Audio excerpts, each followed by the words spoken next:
right into it.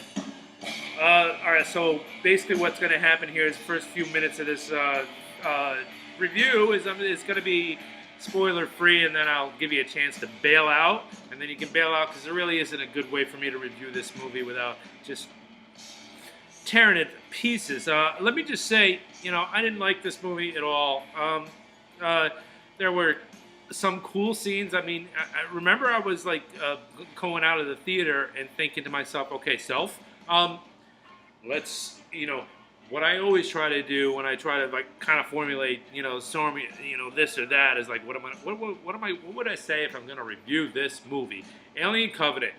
Um, So I like to start with the good, just because hey, not all movies can have like 100% bad, and I kept on trying to think of something that I liked. I mean, but there were things that I saw that were cool, moments here and there, basically moments. But for the most part, I kept on thinking to myself, wow, there really isn't too much I can say that I liked about this movie. They didn't do any character developing, so you really didn't care. You didn't care. You didn't care about it. And it's like, as far as trying to make it a horror movie, it wasn't scary, so there's that. Um, uh, I don't know what else to say other than I don't know, whatever. It seemed like there was a lot. Even the music, as far as the score was concerned, that it was trying to be. It was trying to set a mood like the first Alien, but it wasn't the first Alien, and it wasn't even close to being the first Alien, so there wasn't that. But anyway, listen, I've skipped some very crucial steps in my video making techniques here. Cheers. Happy Friday, everybody. Oh, God. Ugh. And this, too. Wolverine today. So, overall, I'm saying you might want to wait this one out, and I'm going to disclaimer the fact that I've said this multiple times to multiple people. I'm kind of a snob when it comes to the Alien movies because, excuse me, I'm a huge, huge, huge fan of the Xenomorph. I absolutely believe that this is probably the best science fiction creature ever created. Uh, and as far as design, scariness, the way it moves, everything about it is absolutely brilliant and awesome. I love it. Love it. So I find it very, very hard to believe that people have such a hard time making a cool movie about this freaking really, really awesome beast. So anyway, that being said, I'd save your money. I'm calling this one like a good, solid, I don't know, 2.5 out of 10. I didn't enjoy it at all. Basically, it's the evolution of the footsteps from the movie theater out to my car, and I think that somebody behind me summed it up quite well, actually. Walking out of the movie theater, and these two guys are behind me, and one guy says to the other guy, he says, "Hey, what'd you think of that?" And he was like, "Yeah, it was slow." I was like, "Yeah, man, it was slow. It was slow, very slow paced." Yeah, so if you looked at the trailers, you saw an action adventure kind of film happening. I mean, there were a couple of sequences that might be considered action adventure, but I think that they failed basically on that aspect. They also failed on the horror aspect because there wasn't anything like that. It didn't make me jump out of my seat at all. I might have moved myself like from going like this on one shoulder, and then I went, oh, and then I went like this. So that was the kind of movement that you got out of me as far as frights are concerned. But other than that, I'd say whatever. Don't go see it. You don't have to see this movie. You don't. You can wait. You can wait. I mean, if you're an Alien fan, then all right, whatever. Maybe you're trudging against my better advice, but don't say you weren't warned. Okay, you can wait on this movie. You don't have to go see it. So anyway, keeping that in mind, I would really love to rip this fucking movie a new asshole. So at this point, I'm going to tell you, if you don't want to be spoiled for Alien Covenant, which I don't think you should care because this movie sucked, bail out right now, because after I get done taking this shot and chasing it with my Guinness, I am going to begin spoiling the living shit out of this thing. Love you. Love y'all. Have fun.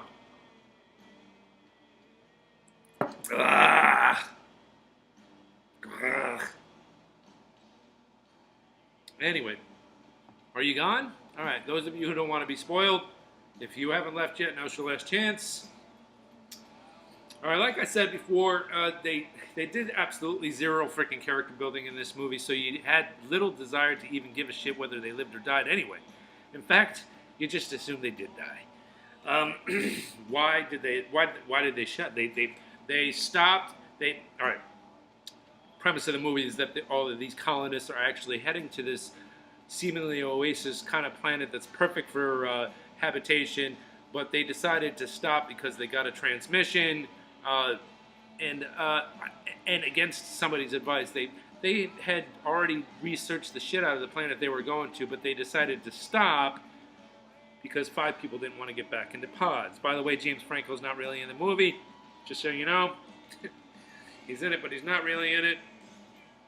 They took way too much time setting this stupid movie up, and it was incredibly slow paced when they did it. I remember thinking multiple times, like, why are they not on a planet, or why are they not doing something right? Why aren't they close to, why aren't they closer to like actually making alien stuff happen? What the hell?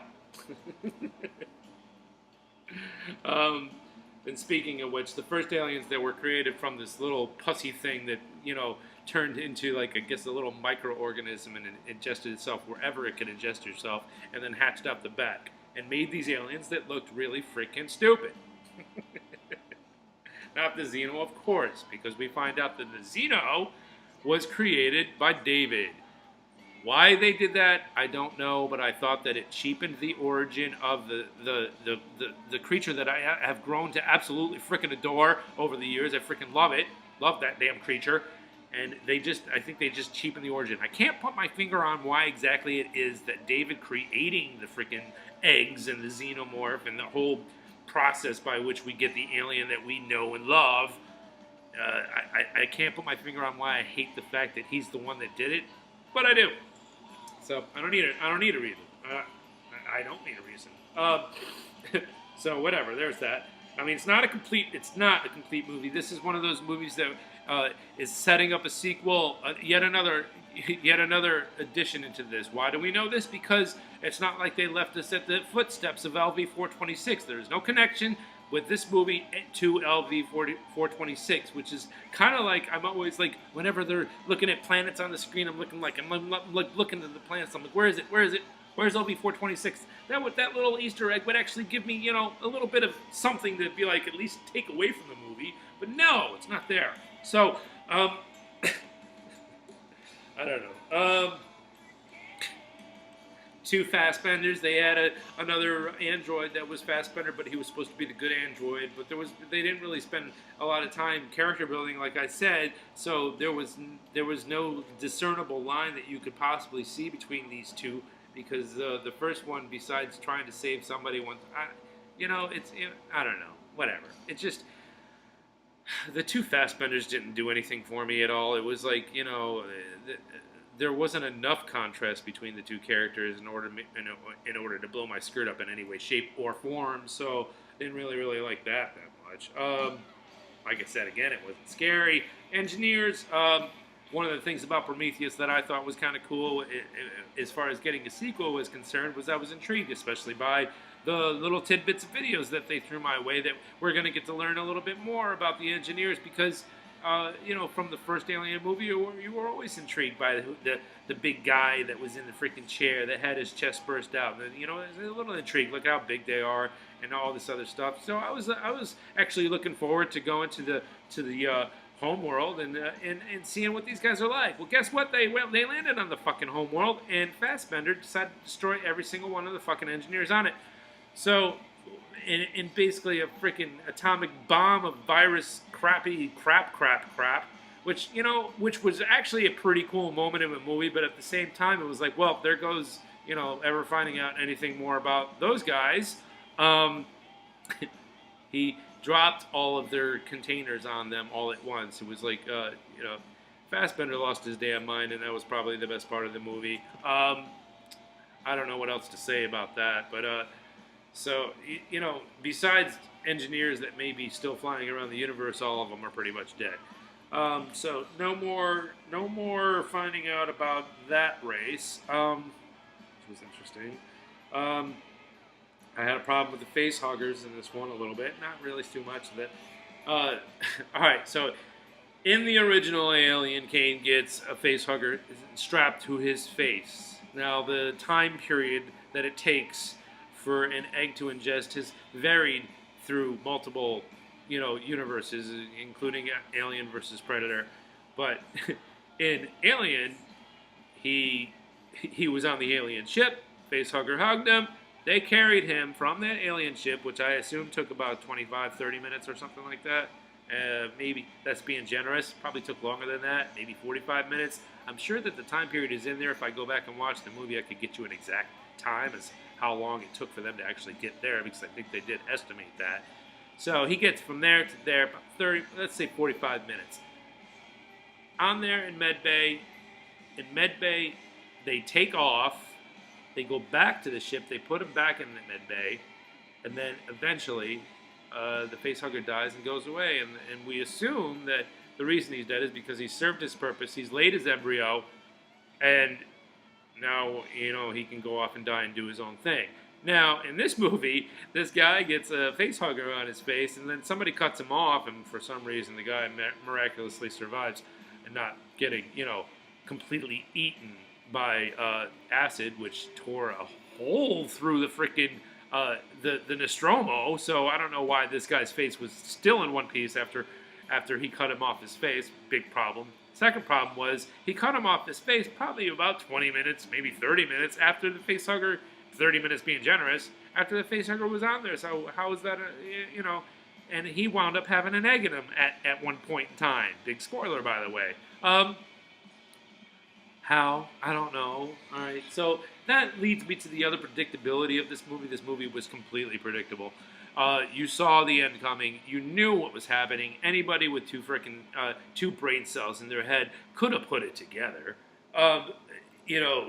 The one guy who had the facehugger, he was surviving. He was still walking around for a pretty damn long time, if you ask me, because I don't think it takes that long for the alien to actually come out of your chest after the freaking the thing had whatever. I'm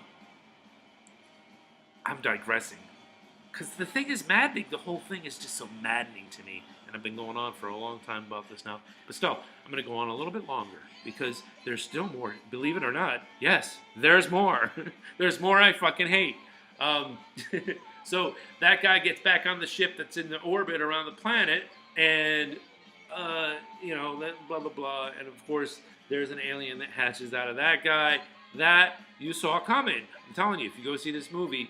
Now, obviously, I'm spoiling the shit out of it for you, but if you, for some reason, stopped watching and came back and watched it again, I'm telling you, you would have been like, as soon as they, kind of brought attention to the fact that an alien had hatched out of this guy, you're like, yeah, Dad, I know. You're like in Snatch, like, yeah, Dad, I know.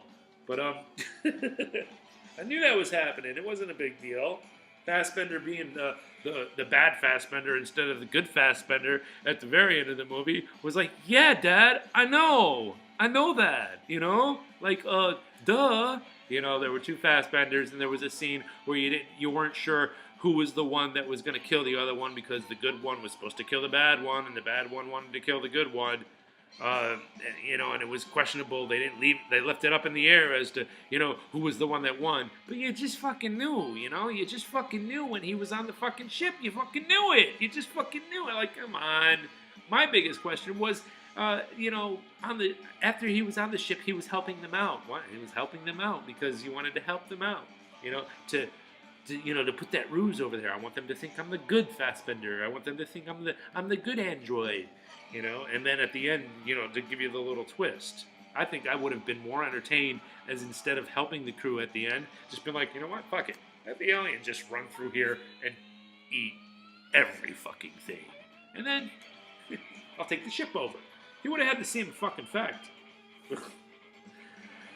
Said things about it not being scary. Oh, I thought that the female heroine of the movie was very, very forced because, that's another thing that's sacred to me. It's not just about, you can't just say, okay, here's your female and she's heroic, But that's what this felt like. This is the female of the movie, and you know what? She's heroic. Because trust us, she's heroic. All right, not like Alien and with Sigourney Weaver, who was pushed into a spot where it was either be a badass and survive this fucking shit or die. And then in the second movie, it was the same thing. You know, like she didn't want to be a fucking hero, but she was forced into a spot where she had to be a hero. And then even when, you know, this girl was swinging around on fucking vines and firing a machine gun like it was cool. First time Ripley fired a gun, even after Hicks had explained to her how to use it, she looked at it like, what the fuck is happening to this thing? Like, you know, like she was surprised by the bullets coming out of it. But then after a while, she was like, okay, no, I got this. You know, which is kind of like you would expect a novice who had never really fired a gun before to react. This one was just like, oh, I took flying around and fucking swinging on a vine like fucking Tarzan and firing at a fucking Xeno. Out of nowhere, though, because she was just this meek little thing. She's not a soldier. You know what I mean? She's not a fucking soldier. So, forced female heroine. I don't mind female heroines, but they gotta be a strong fucking female heroine. Strong. Alright? Strong. Because it insults women to put them any other way. What I said about the predictable ending. Dave created Xeno. The score was more like blah, blah, blah, blah, blah. Too much time setting it up. So, yeah, I think that's it. I think that's all I got. I mean, God, I felt like there was something else that really, really bothered me. Oh, the airlock. I can't even fucking tell you about the fucking ending where she actually said she was going to blow it out of the fucking airlock. Are you fucking kidding me with this? Are you fucking kidding me with the fucking blowing it out of the airlock again? Like, it's one thing if you're another director paying homage to a previous director, but that's Ridley Scott. You did that already. You already fucking did that.